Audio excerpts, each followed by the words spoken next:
Dan saudara-saudara, judul khotbah saya di pagi hari ini adalah kesombongan. Semua bilang kesombongan. Saudara-saudara, hari ini saya akan berbicara tentang saat-saat, masa-masa ketika kita sedang melewati, atau orang percaya sedang melewati saat-saat sulit, masa-masa sulit. Bahkan termasuk di dalamnya masa-masa sulit ketika Tuhan sedang menghajar kita karena kesalahan dan dosa yang kita perbuat, atau masa-masa sulit ketika Tuhan sedang mengkoreksi hidup kita karena kita berjalan di luar rel. Saudara, dalam keadaan seperti ini pun, dalam masa-masa sulit seperti ini pun, musuh dalam hal ini setan dan roh-roh jahat lainnya selalu berusaha menggunakan masa-masa sulit ini untuk menumpang masa-masa sulit ini untuk menawan dan memperbudak kita. Saudara, konteks kisah Daniel ini adalah ketika orang Yahudi sedang dalam penawanan dan penjajahan serta pembuangan di Babylon. Babylon yang kemudian dikuasai oleh bangsa Media dan terakhir dikuasai oleh bangsa Persia. Walaupun pada masa itu orang Yahudi sedang ditawan dan dijajah secara jasmania oleh bangsa Babylon, kemudian Media dan Persia, kita semua juga tahu melalui Daniel, Sadrak, Mesak, Abednego dan juga orang-orang percaya lainnya bangsa Yahudi yang ada pada masa itu, bahwa orang Yahudi pada waktu yang bersamaan juga sedang berada di bawah penjajahan dan penawanan serta perbudakan secara spiritual oleh roh-roh jahat. Pertanyaannya begini saudara-saudara, bagaimana orang-orang Yahudi ini, termasuk di dalamnya Daniel, Sadrak, Mesak, dan Abednego serta orang-orang kudus lainnya, bisa bertahan dan tetap bebas sekalipun mereka sedang mengalami hukuman dan koreksi dari Tuhan, dan pada waktu yang bersamaan juga selalu diserang oleh roh-roh jahat. Saudara, dari catatan yang ada di dalam Alkitab, kita bisa melihat bahwa mereka selalu diserang oleh satu roh jahat tertentu yang secara spesifik bernama roh kesombongan.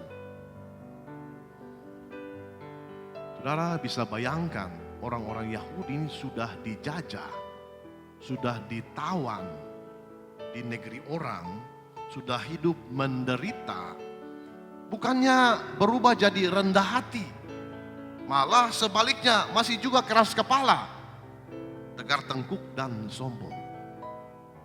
Saudara, melalui raja-raja yang menjajah dan menawan orang Yahudi ini, kita akan belajar tentang godaan kesombongan atau godaan untuk menjadi sombong yang diakibatkan oleh kesombongan itu sendiri, roh itu sendiri. Dan kita akan belajar kebodohan yang diakibatkan oleh kesombongan itu sendiri. Dan kita akan mengambil Raja Darius sebagai contoh kasus kita. Dalam Daniel pasal 6 saya mau bacakan ayat-ayatnya buat saudara-saudara. Ayat 1 sampai 3. Darius orang Media menerima pemerintahan ketika ia berumur 62 tahun. Lalu berkenanlah Darius mengangkat 120 wakil-wakil raja atas kerajaannya. Mereka akan ditempatkan di seluruh kerajaan. Membawahi mereka diangkat pula 3 pejabat tinggi.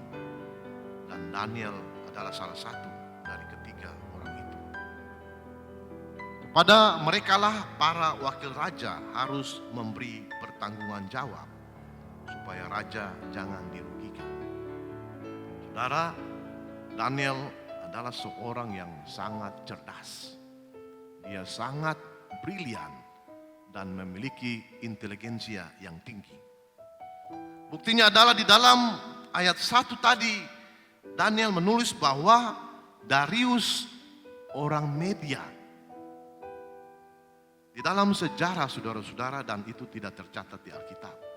Di dalam sejarah kita mengenal ada Darius lainnya, yaitu Darius orang Persia. Dalam tulisan ini Daniel membuat perbedaan supaya pembaca tahu bahwa yang dia maksudkan di sini adalah Darius orang Media dan bukan Darius orang Persia. Saudara lihat betapa cerdasnya Daniel dalam pekerjaannya. Termasuk ketika mencatat sesuatu, kelihatan sekali kecerdasannya. Orangnya selalu teliti, selalu mendetail, selalu membuat apa saja jadi mudah dan dimengerti oleh orang lain. Makanya setiap kali pergantian pemimpin negara, mulai dari pemimpin negara Babylon, kemudian Media dan Persia, Daniel selalu diperlukan dan dia selalu ditempatkan di posisi-posisi penting di dalam negara. Hampir-hampir dia tidak pernah diberikan kesempatan untuk pensiun. Semua pegawai lain yang sudah mencapai usia pensiun dipensiunkan. Sedangkan Daniel sudah memasuki masa pensiun berkali-kali, tetapi tetap saja tidak pernah dipensiunkan. Mengapa? Karena dia sangat dibutuhkan. Otaknya yang cemerlang dan brilian itu sangat dibutuhkan oleh negara. Mengapa dia sangat dibutuhkan? Karena dalam pekerjaannya orangnya cerdas. Orangnya smart, berinteligensia tinggi, memiliki wawasan berpikir yang sangat luas. Cara kerjanya beda dengan cara kerja orang lain. Dan hasil kerjanya pun selalu sempurna. Benarlah kata firman Tuhan di dalam Amsal 22 ayat 29. Pernahkah engkau melihat orang yang cakap dalam pekerjaannya? Di hadapan raja-raja ia akan berdiri dan bukan di hadapan orang-orang hina. Saudara, negara Babylon yang kemudian diambil alih oleh orang Media dan kemudian orang Persia adalah sebuah negara yang sangat besar dan luas. Batas-batas geografisnya membentang luas dari Timur Tengah sampai di Asia hingga sebagian Eropa. Itu merupakan batas-batas geografis negara Babylon pada masa itu. Sangat luas. Itu sebabnya negara seluas ini dibagi menjadi 120 provinsi. Di mana setiap provinsi dikepalai oleh seorang gubernur. Dan di bawah gubernur-gubernur ini ada pula bupati-bupati. Saudara, setiap gubernur tidak bertanggung jawab langsung kepada Raja Darius. Saudara, pusing satu orang mengurus gubernur sebanyak ini. Pusing. Makanya Raja Darius mengangkat 3 orang di bawahnya untuk membawahi ke 120 gubernur ini. 120 gubernur bagi 3 orang, 1 orang bertanggung jawab terhadap 40 gubernur. Di mana Daniel adalah salah satu di antara 3 orang ini. Dan saya mau bilang ini kedudukan yang sangat tinggi di dalam sebuah negara yang besar. Dalam istilah sekarang, 3 orang ini kita sebut sebagai orang-orang di lapis kedua. Artinya setelah Raja Darius, di bawahnya ada 3 orang ini dan Daniel salah satu dari 3 orang ini. Ayat 4, maka Daniel ini melebihi para pejabat tinggi dan para wakil raja itu. Karena ia mempunyai, perhatikan baik-baik, karena ia mempunyai roh yang luar biasa. Nah, roh ini huruf kecil, bukan Roh Kudus atau bukan Roh Allah. Rohnya sendiri. Saya ulangi, karena ia mempunyai roh yang luar biasa. Dan karena dia punya roh yang luar biasa, akibatnya apa? Perhatikan, dan raja bermaksud untuk menempatkannya atas seluruh kerajaannya. Saudara, saya mau saudara mencatat bahwa kata roh yang saya bilang tadi, dalam kalimat roh yang luar biasa yang dimiliki oleh Daniel. Di dalam Alkitab terjemahan New Living Translation dipakai kata capability. Capability artinya kemampuan. Jadi ayat ini kalau menggunakan terjemahan Alkitab New Living Translation tadi, maka bunyinya adalah seperti begini. Maka Daniel ini melebihi para pejabat tinggi dan para wakil raja itu karena ia mempunyai kemampuan yang luar biasa. Dan karena dia punya kemampuan yang luar biasa dalam pekerjaan, raja bermaksud untuk menempatkannya atas seluruh kerajaannya. Saudara, dalam pekerjaannya, Daniel terbukti melebihi semua orang yang juga termasuk melebihi kedua orang temannya. Mereka bertiga di bawah Raja Darius dan Daniel melebihi dua orang ini. Dan karena kemampuannya yang luar biasa itu, maka Raja Darius berpikir untuk mengangkat Daniel menjadi menteri utama, prime minister atau perdana menteri. Sehingga susunan pemerintahan Raja Darius mengalami perubahan. Sekarang dalam rencana pikiran Raja Darius, pemerintahannya akan seperti begini. Presiden Raja Darius sendiri, perdana menterinya adalah Daniel, menteri-menteri kedua teman Daniel tadi, lalu 120 gubernur dan bupati-bupati di bawah gubernur ini. Lalu cara bertanggung jawabnya juga mengalami perubahan. Dulu para bupati bertanggung jawab kepada gubernur mereka masing-masing, yang ke 120 gubernur ini. Lalu kemudian gubernur-gubernur ini bertanggung jawab kepada ketiga orang di bawah Raja Darius, di mana Daniel salah satunya. Lalu ketiga orang ini bertanggung jawab kepada Raja Darius. Tapi sesuai dengan rencana Raja Darius, nantinya para bupati bertanggung jawab kepada gubernur seperti biasa. Nah, perubahannya mulai di sini. Gubernur-gubernur ini yang 120 orang ini akan bertanggung jawab kepada kedua teman Daniel. Daniel sudah tidak ada di situ. Di mana Daniel? Kedua teman Daniel ini akan bertanggung jawab kepada Daniel di atas mereka. Lalu Daniel memberikan laporan saja kepada Raja Darius perihal jalannya pemerintahan. Jadi untuk istilah sekarang, Daniel disebut sebagai the acting king. Raja yang menjalankan pemerintahan.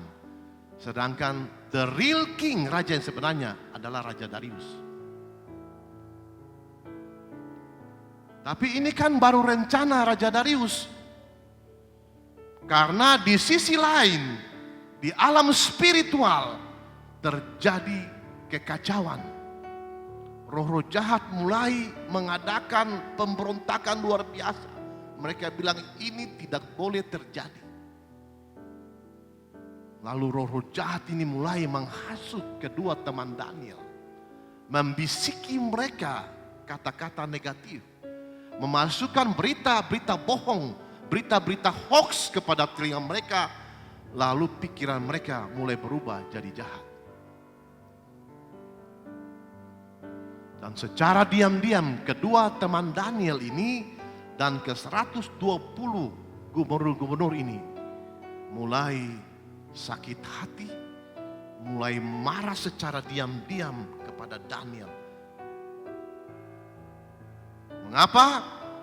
Karena mereka berpikir kalau rencana Raja Darius ini jadi dilaksanakan, jadi dijalankan, maka mereka berdua akan berada di bawah Daniel.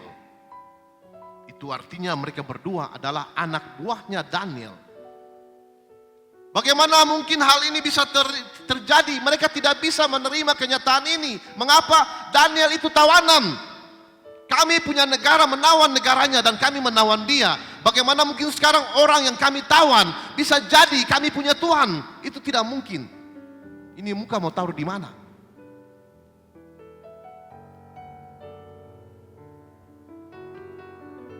Saudara-saudara, lalu dengan diam-diam mereka berdua dan beberapa orang jahat lainnya, termasuk di dalamnya ke-120 gubernur ini, di dalam pemerintahan Raja Darius mulai menyusun strategi jahat.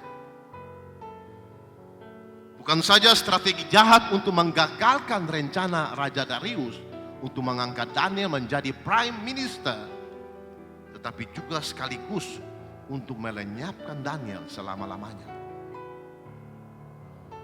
Saudara, saya seringkali bilang buat saudara-saudara, melalui mimbar ini maupun juga melalui pengajaran yang saya sampaikan melalui Komsel, history always repeats itself. Sejarah itu selalu berulang kembali.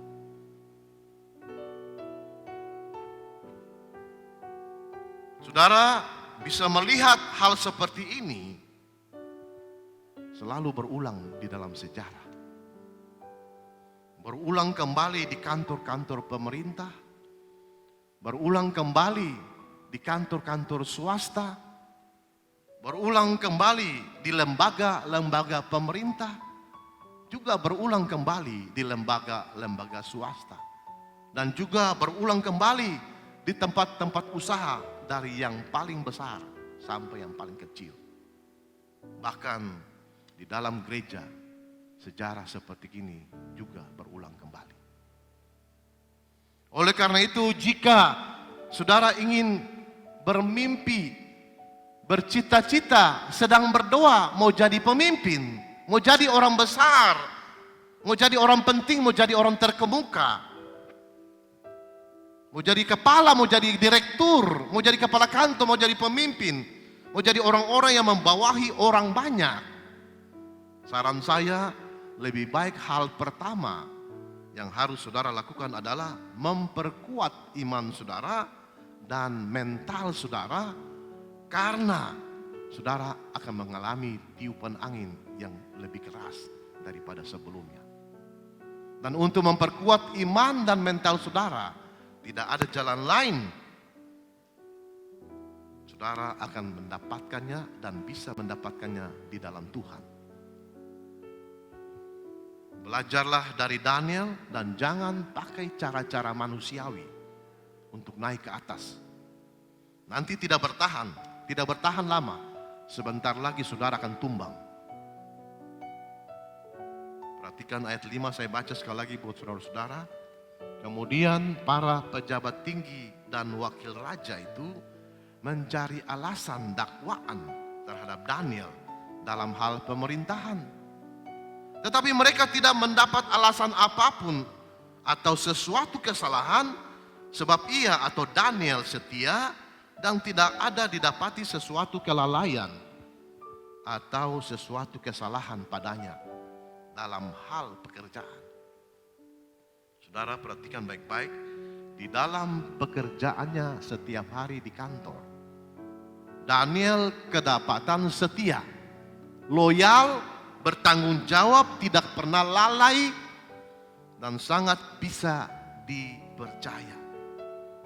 Coba saudara bayangkan saja, jika di tempat saudara bekerja, di kantor saudara bekerja, setiap tahun, setiap akhir tahun maksud saya, diadakan review terhadap kinerja saudara. Dan hasil review itu dibuat kesimpulan bahwa kinerja saudara itu luar biasa. Dalam pekerjaan saudara terbukti loyal, setia, bertanggung jawab, dan bisa dipercaya. Saudara tahu itu cuma sekedar review, ada akibatnya. Akibatnya apa? Tahun berikutnya saudara akan dipromosikan naik ke atas, lebih tinggi lagi. Sama dengan Daniel. Tidak ada satu kesalahan pun yang bisa mereka dapati pada Daniel dalam hubungan dengan pekerjaannya.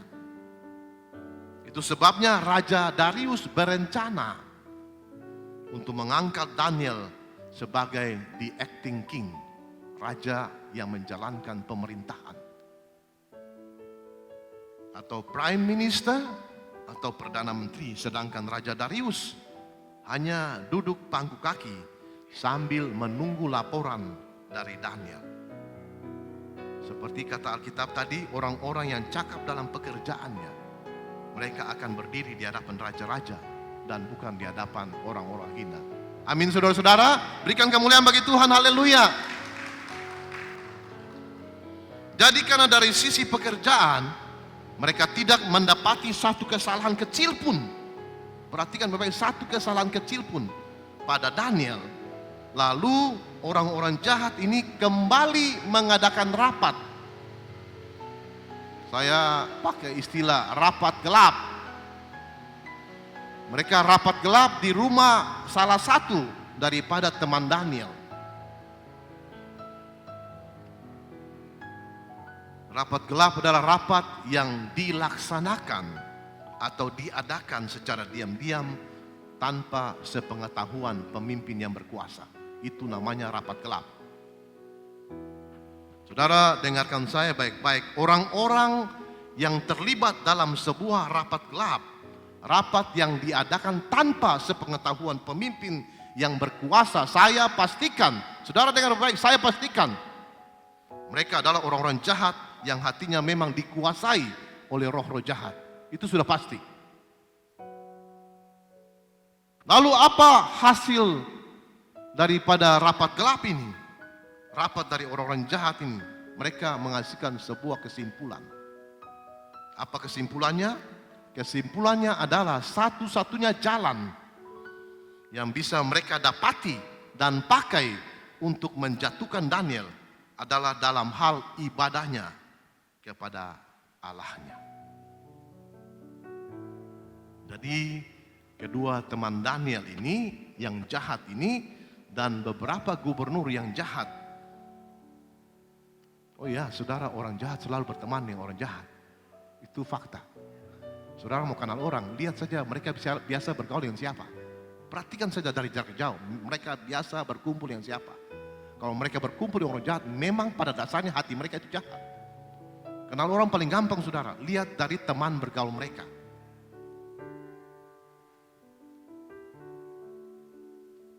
Jadi kedua teman Daniel yang jahat dan beberapa gubernur yang memang juga jahat, mereka pergi menghadap Raja Darius tanpa sepengetahuan Daniel. Saudara lihat itu. Mereka pergi menghadap Raja Darius tanpa Daniel tahu. Dan sesampainya di hadapan Raja Darius, mereka berkata begini, ayat 7 dan 8. Ya Raja Darius, kekallah hidup Tuanku.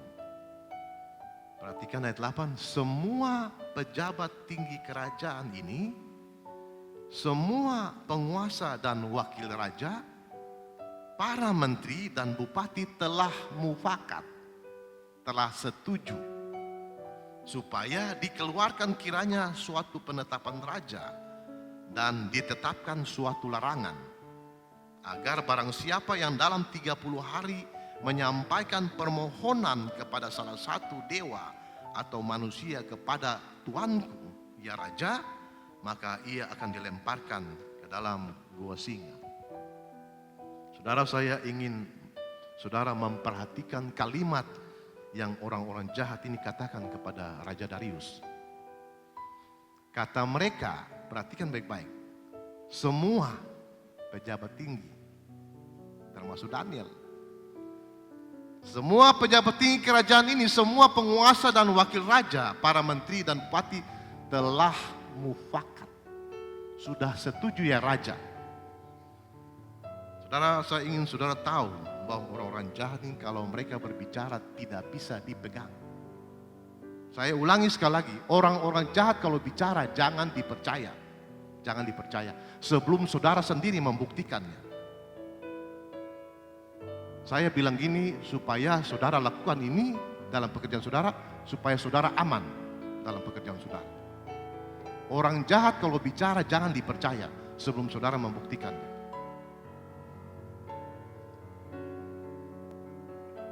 Kebanyakan yang mereka katakan atau bicarakan selalu pemutar balikan fakta. Selalu dusta punya, selalu kabar bohong punya yang mereka sampaikan. Mereka bilang semua penguasa, semua wakil raja termasuk Daniel, semua pejabat tinggi negara termasuk Daniel sudah setuju.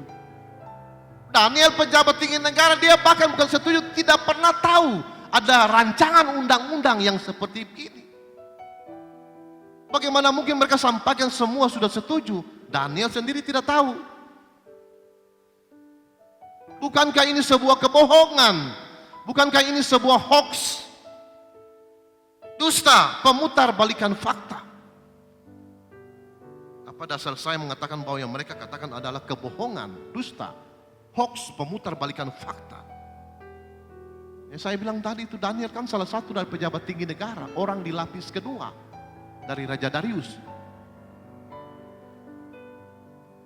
Orang yang ada dalam pemerintahan Raja Darius langsung di bawah Raja Darius. Dan faktanya Daniel tidak tahu sama sekali tentang rancangan undang-undang ini. Faktanya Daniel tidak pernah diajak untuk rapat membicarakan rancangan undang-undang ini.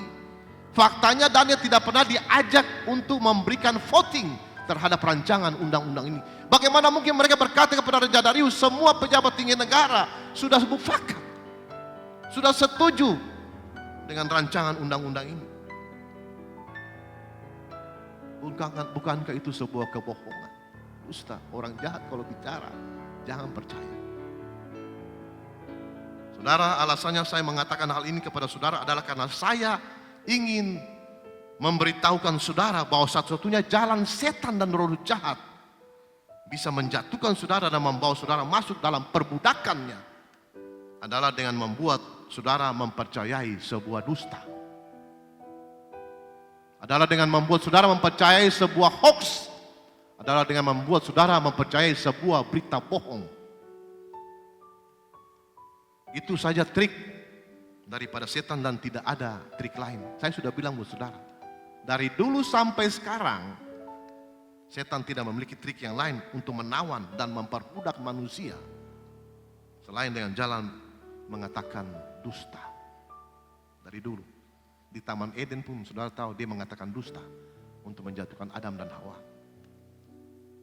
Persis saudara mempercayai berita-berita bohong yang disebarkannya.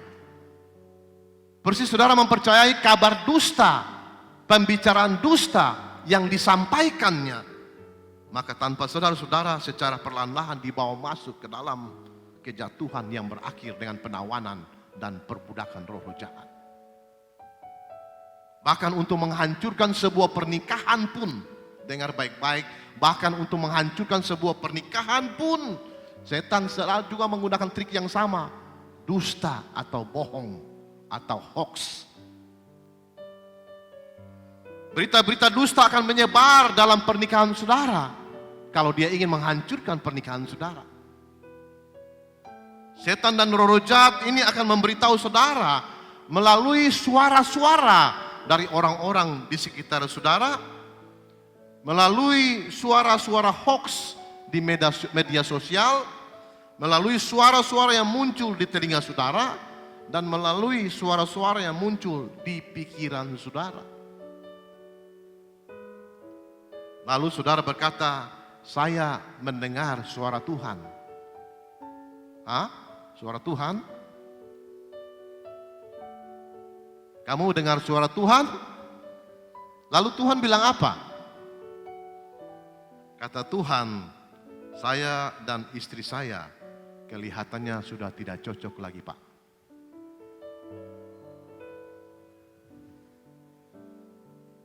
Terus kalau sudah tidak cocok lagi, kata Tuhan, Tuhan bilang apa lagi?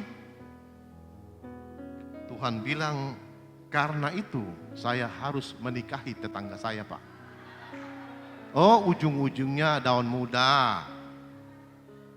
Ngawur kamu, dasar laki-laki nafsu. Saudara tidak percaya bahwa hal-hal seperti ini bisa terjadi dalam sebuah pernikahan? Bisa. Saya kasih contoh.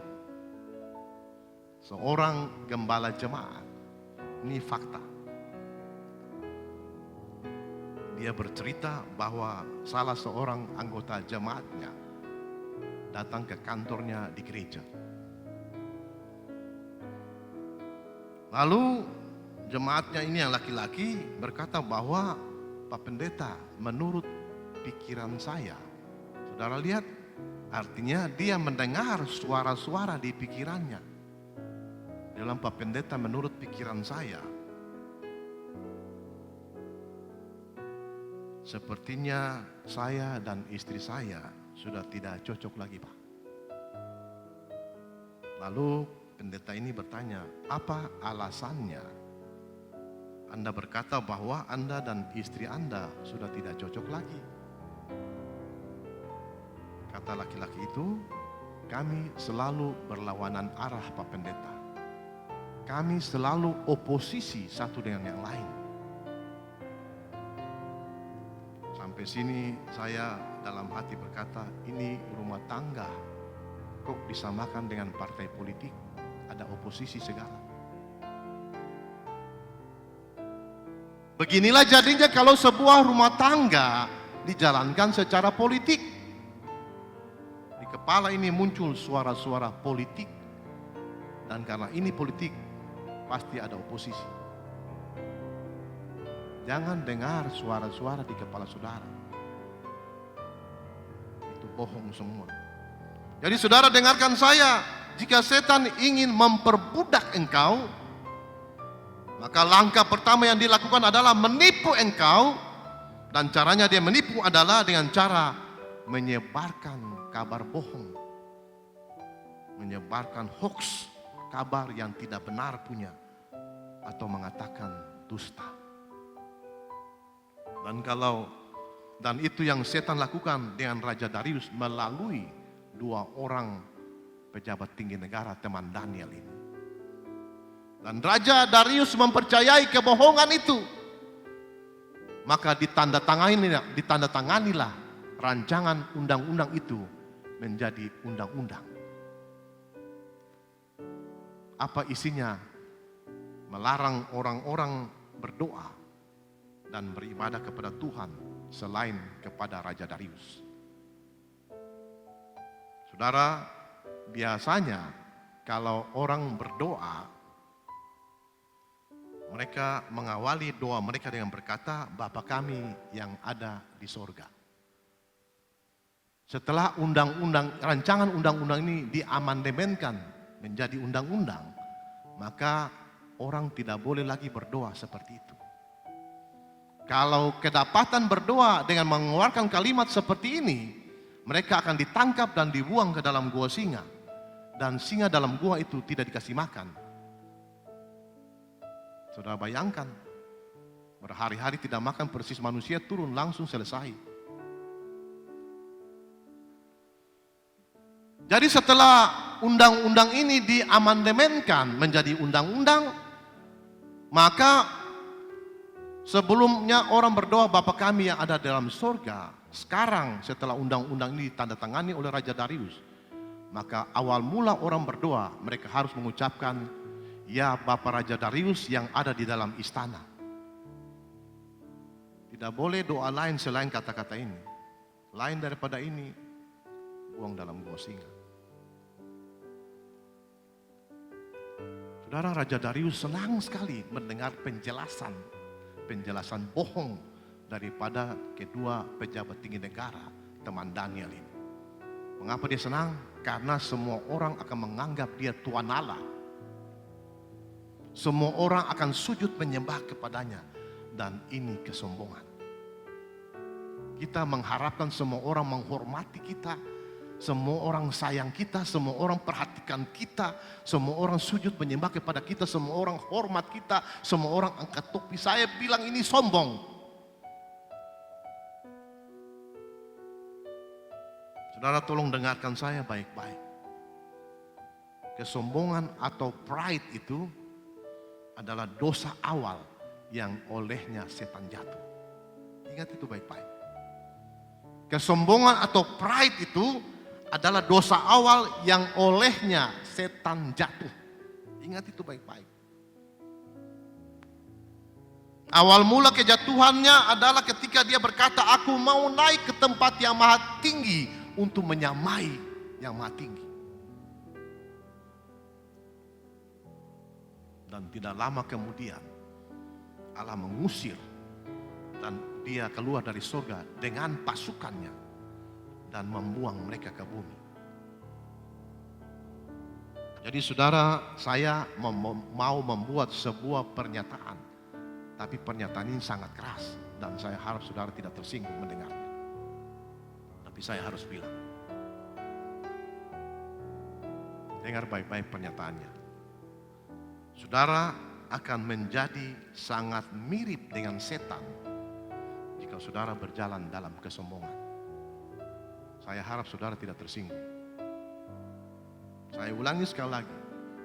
Saudara akan menjadi sangat mirip dengan setan jika saudara berjalan dalam kesombongan. Ingat itu baik-baik sampai mati. Jangan lupa. Saya ingin mengutip apa yang Pastor Robert Morris katakan dalam khotbahnya.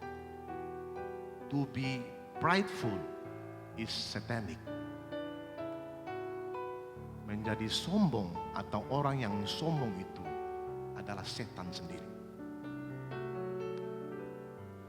Sebaliknya beliau berkata, saudara akan persis seperti dengan Allah jika saudara berjalan dalam kerendahan hati. Mengapa saya katakan demikian? Karena kerendahan hati adalah sifat dasar daripada Allah.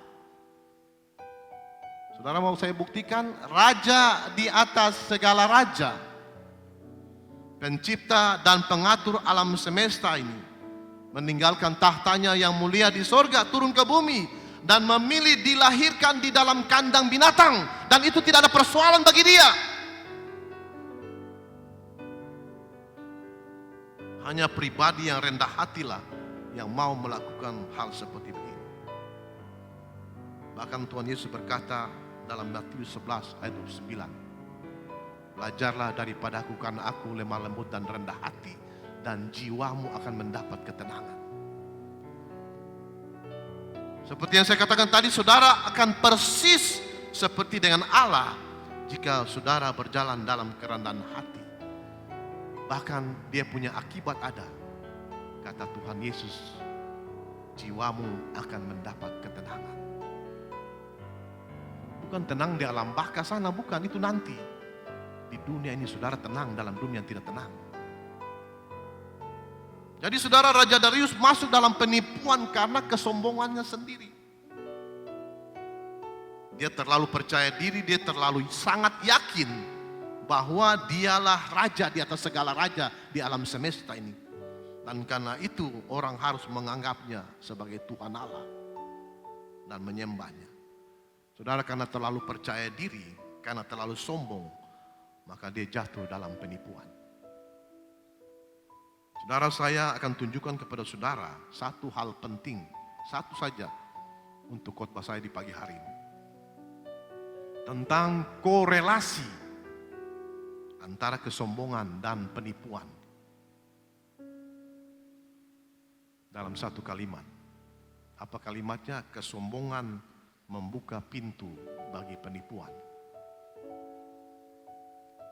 Ayat 8, oleh sebab itu ya raja, keluarkanlah larangan itu dan buatlah suatu surat perintah yang tidak dapat diubah. Ini undang-undang. Menurut undang-undang orang Media dan Persia yang tidak dapat dicabut kembali. Sekali keluar tidak bisa dibatalkan. Sebab itu Raja Darius membuat surat perintah dengan larangan itu. Artinya Darius jadi menandatangani rancangan undang-undang itu dan diamandemenkan. Saudara, jika Raja Darius tidak pernah sombong, maka dia tidak akan pernah bisa ditipu oleh bawahannya. Saudara, orang-orang jahat ini yang memang sudah didiami oleh roh jahat di dalam diri mereka. Mereka berkata kepada Raja Darius bahwa undang-undang ini bertujuan supaya rakyat menganggap dia sebagai Tuhan Allah. Dan oleh karena itu semua orang harus menaikkan doanya kepada Raja Darius. Dan bukan kepada Allah lain atau dewa manapun. Raja Darius senang dengan rancangan undang-undang yang diajukan oleh orang-orang jahat ini. Karena rancangan undang-undang ini sesuai dengan karakter sombongnya. Yang ini menjadi Tuhan dan disembah. Disinilah awal mula Raja Darius masuk ke dalam penipuan setan untuk menghancurkan kehidupan Daniel dan orang percaya lainnya pada masa itu. Sekarang saudara dengarkan saya baik-baik. Kalau setan dan orang-orang jahat yang didiami oleh setan tidak bisa atau tidak mampu menghancurkan secara langsung saudara-saudara, maka mereka akan menggunakan orang lain. Itu saudara mesti dengar baik-baik. Kalau saudara bekerja di sebuah institusi, sebuah kantor, pemerintah maupun swasta apa saja. Saya ulangi sekali lagi supaya saudara tangkap ini. Jika ini orang-orang jahat tidak mampu, tidak bisa menghancurkan saudara secara langsung, maka mereka akan menggunakan orang lain. Dalam konteks kita ini, mereka menggunakan Raja Darius.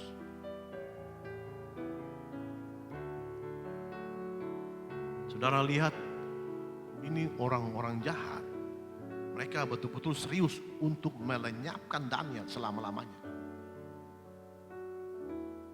Orang-orang jahat yang dikuasai roh jahat akan berusaha untuk melenyapkan orang-orang benar yang ada di sekitar mereka.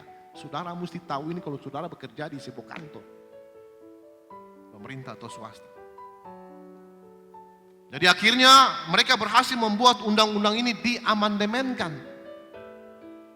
Perhatikan ayat 10. Demi didengar Daniel bahwa surat perintah itu telah dibuat.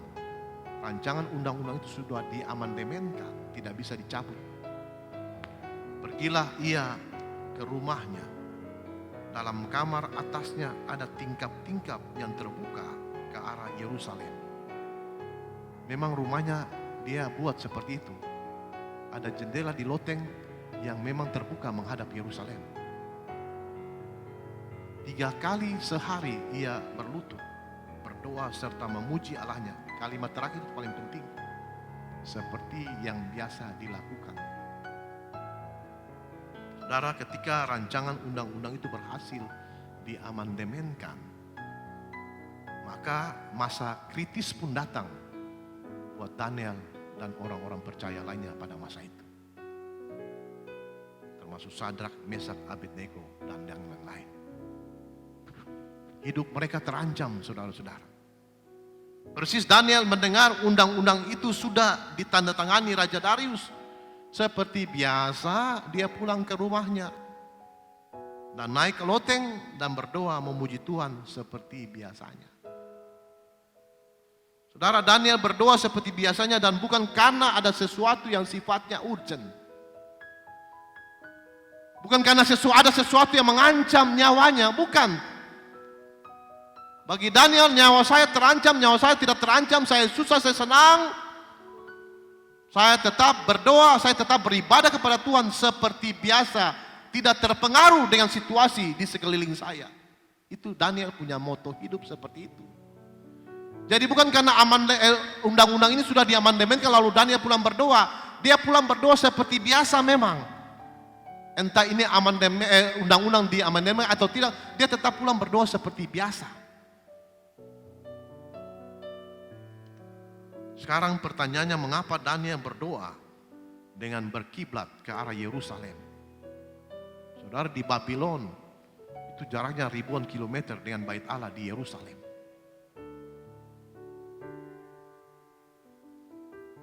Mengapa waktu Daniel berdoa, dia selalu berdoa dengan berkiblat ke arah Yerusalem? Karena Daniel tahu secara pasti fungsi bait Allah, fungsi gereja, dia tahu pasti. Orang ini tahu firman Allah. Saya kasih tahu saudara, dia tahu firman Allah.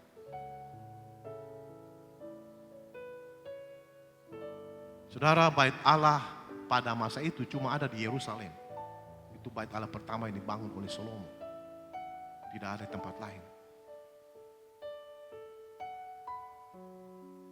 Daniel ingat kata Tuhan waktu bait Allah di Yerusalem itu ditabiskan.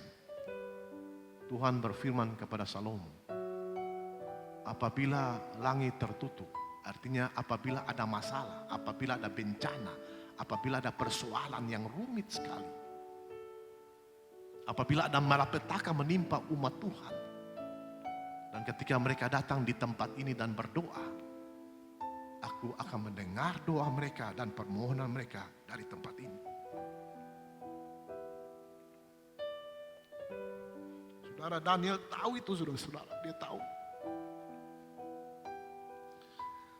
Jadi saudara-saudara, karena bait Allah ada di Yerusalem dan dia ada di Babylon, itu sebabnya bukan saja Daniel, semua orang Yahudi yang takut Tuhan, yang ada dalam pembuangan, setiap kali mereka berdoa, mereka selalu berkiblat ke arah Yerusalem. Tujuannya adalah mereka menganggap mereka sebenarnya berdoa dari dalam bait Allah itu sendiri.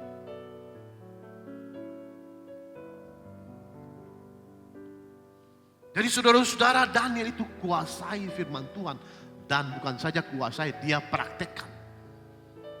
Dia tahu kalau orang berdoa di dalam gereja, Tuhan sudah berjanji zaman dulu. Dari tempat itu dia akan dengar orang punya doa. Bukan berdoa dari dalam mall, bukan. Dari dalam gereja.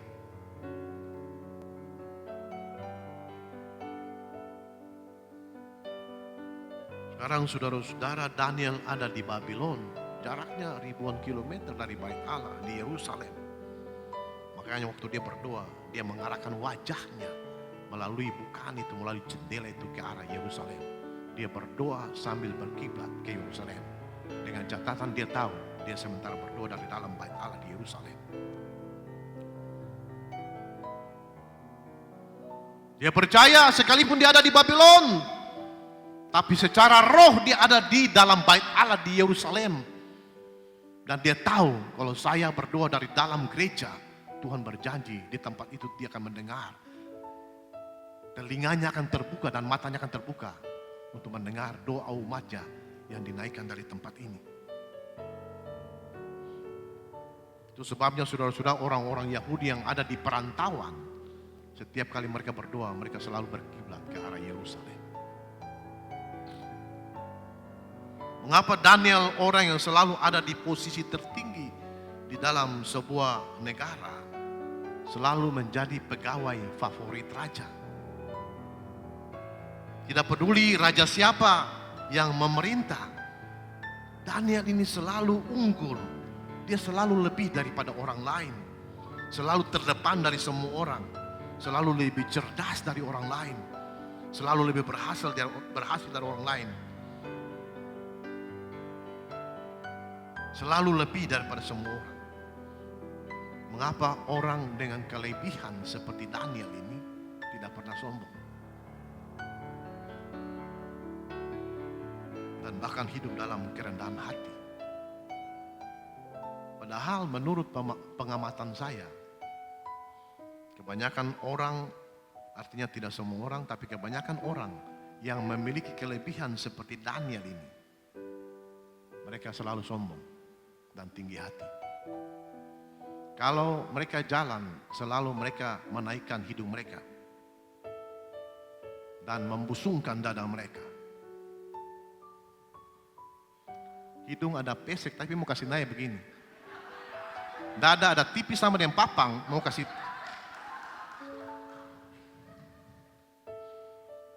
Itu menurut pengamatan saya. Orang-orang yang memiliki kelebihan seperti Daniel ini selalu jalan angkat muka dan busungkan dada. Kalau ada orang di depan yang dikenal, dia pura-pura tidak lihat. Nanti orang kasih suara, dia bilang, ada di sini. Padahal dia sudah tahu memang. Itu orang sombong itu. Dia sudah tahu, dia sudah lihat. Tapi dia pura-pura tidak lihat. Dia mau disembah. Dia mau orang duluan datang. Bung, oh iya ada di sini. Padahal dia sudah tahu memang ada di situ. Perhatikan, biar dia pendek, dia kalau bicara dia selalu mau bikin orang begini, bikin seperti orang di bawah. Padahal itu orang tinggi di atas. Dia seperti mau begini. Seolah-olah dia bilang, beta ada di Yosef punya atas, saya di bawah beta. Itu orang sombong seperti itu. Kalau mereka pakai kacamata, mereka, saya bilang apa? Bilang apa tadi? Lah padahal bilang lihat begini kan bisa.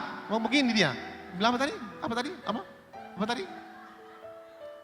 Padahal lihat begini kan bisa. Dia mau begini. Karena dia ingin menganggap dirinya, saya di atas kamu, kamu di bawah saya. Itu dari dia punya gerak-gerik kita sudah tahu.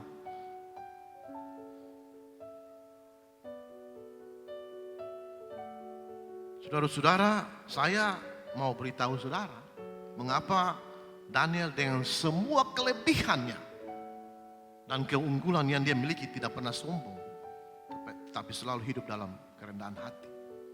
Mengapa? Karena dia tahu firman Allah dan dia praktikkan firman Allah itu. Beda orang tahu firman Allah dan bedanya orang tahu firman Allah dan mempraktikkan firman Allah yang dia tahu. Itu beda. Di masa ini orang lebih banyak yang pertama tadi. Tahu firman Allah tapi tidak praktikkan itu firman Allah. Ngomong firman Allah di mana-mana kasih masuk, di status kasih masuk, di WA kasih masuk, di grup WA kasih masuk, di Instagram kasih masuk. Macam dia profesor teologi begitu. Padahal nol besar, sempanlah bikin akang. Nol besar. Saudara bisa lihat Facebook itu. Orang-orang gereja punya Facebook, Instagram. Ayat firman Tuhan lah, khotbah lah. Saya tahu dia dapat khotbah dari mana. Kasih masuk situ. Pertanyaannya, you kasih keluar gini, you bikin enggak? Itu persoalan. You sebar firman Tuhan buat orang, you praktekkan enggak? Itu persoalan. Daniel dia kuasai firman Tuhan, dia praktekkan firman Tuhan dalam hidupnya. Itu sebabnya dia selalu hidup dalam kerendahan hati dan tidak pernah sombong.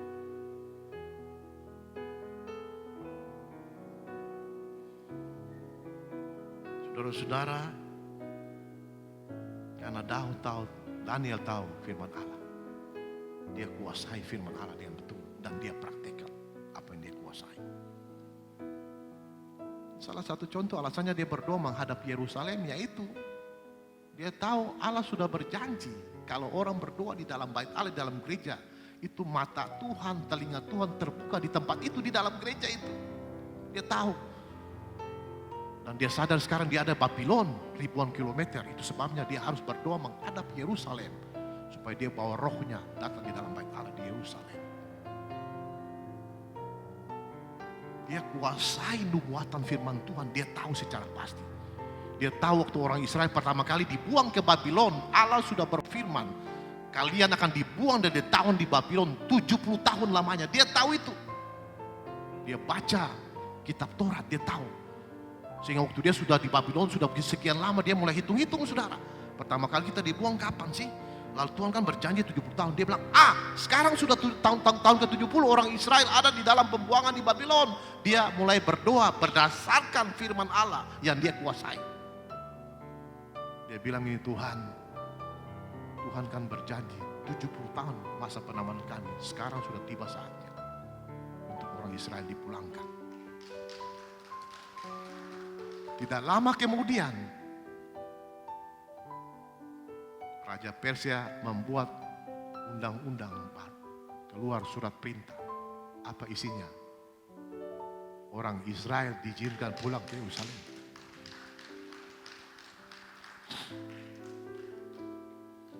Sudah lihat dia berdoa, dia kuasai firman Allah dan dia klaim Tuhan apa yang Tuhan ucapkan.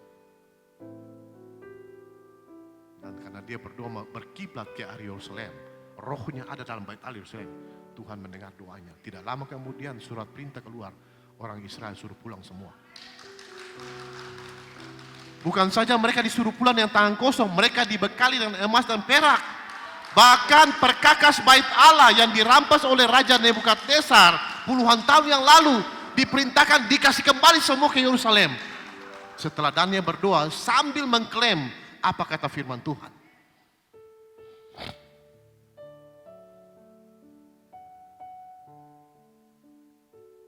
Saudara, saya punya pertanyaan yang sangat menarik buat saudara-saudara di pagi hari ini. Termasuk saudara yang menyaksikan saya berbicara dari rumah. Kalau saudara tidak pernah pergi ke gereja, tidak pernah belajar firman Tuhan di komsel, saya punya pertanyaan begini. waktu saudara berdoa, firman Tuhan apa yang saudara mau klaim? Itu pertanyaan saya. Kalau saudara tidak pernah berdoa ke gereja, tidak pernah dengar firman Tuhan, tidak pernah belajar firman Tuhan di Komsel, waktu saudara berdoa, firman Tuhan apa yang saudara mau klaim? Tidak ada. Saya kasih tahu saudara-saudara, kalau pandemik ini sudah selesai, cepat-cepat lari di gereja sini. Cepat-cepat lari di gereja sini, supaya selama saudara hidup minimal saudara melihat satu kali mujizat terjadi. Ingat itu baik-baik. Saya ulangi sekali lagi, setelah pandemik ini selesai, semua yang dengar saya bicara di secara online, cepat-cepat lari sini. Dan di sini saudara akan lihat mujizat terjadi. Saudara, Daniel dia tahu secara pasti sejarah manusia ditentukan oleh Allah. Itu sebabnya dia juga tahu sejarah saya jadi orang besar di Babylon ini Allah yang atur. Lalu mengapa saya harus sombong? Mengapa saya harus tinggi hati? Itu sebab dia hidup di dalam kerendahan hati dan tidak pernah sombong. Orang-orang yang tahu firman Allah dan mempraktekkannya akan selalu hidup dalam kerendahan hati dan tidak pernah sombong sekalipun mereka memiliki banyak kelebihan dan keunggulan dibandingkan dengan orang lain. Saudara, orang-orang tua kita mengajarkan kita untuk belajar dari padi. Kata mereka, kamu lihat padi kan? Semakin berisi, semakin merunduk. Kamu juga harus seperti itu. Semakin lebih dari orang lain, semakin punya lebih dari orang lain, semakin punya sesuatu yang lebih daripada orang lain, semakin punya kapasitas yang lebih daripada orang lain, semakin pintar dari orang lain, semakin cerdas dari orang lain, semakin berinteligensia dari orang lain, semakin memiliki wawasan berpikir yang lebih luas daripada orang lain, semakin naik tinggi ke atas, semakin maju ke depan, semakin mengembang ke kiri dan ke kanan. Belajar dari padi, semakin berisi, semakin merunduk. Semakin punya lebih, semakin rendah hati, jangan sombong. Itu saya masih ingat orang-orang tua kita ajar seperti itu. Akhir kata, berhentilah jadi orang sombong, dan mulai detik ini dan selanjutnya belajarlah hidup di dalam kerendahan hati. Dan semua yang percaya sama-sama dengan saya kita katakan amin. Saudara diberkati, berikan kemuliaan bagi Tuhan, haleluya.